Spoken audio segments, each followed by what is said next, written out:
Ni matumaini yangu mko wazima, na ninashukuru Mungu kwa neema ambayo amewapatia katika mchana wa leo na katika asubuhi ya leo.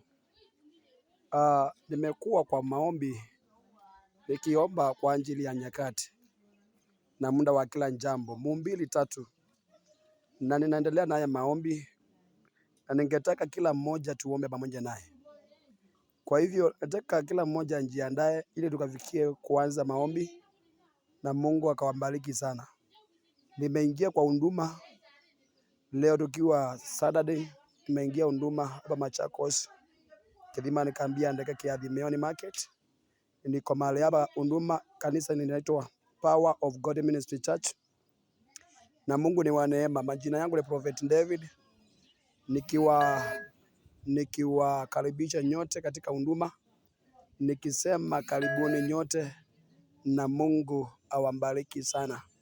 Kwa hivyo wewe kama uko na mgonjwa kuja naye, na tutaomba pamoja naye na atapona na mambo itakuwa salama.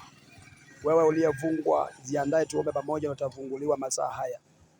Nina matumaini kana kwamba tukiomba na wewe katika masaa haya, katika kitabu cha Mhubiri 3 kuna nyakati za kila kitu na wakati wa kila jambo na muda wa kila kitu hapa chini ya jua. Nataka tuombe pamoja, na ninajua kana kwamba Mungu wa neema, Mungu wa kimbali ataenda kutenda.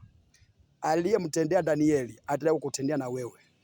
Aliyemtendea Ana nawe ataenda kukutendea. Aliyemtendea Daudi naye ataenda kukutendea. Aliyetendea Abrahamu ataenda kukutendea. Wakati huu na siku ya leo, jiandae tuombe pamoja, na ninajua kana kwamba Mungu wa neema atakufungua kwa vifungo vyote. Karibuni.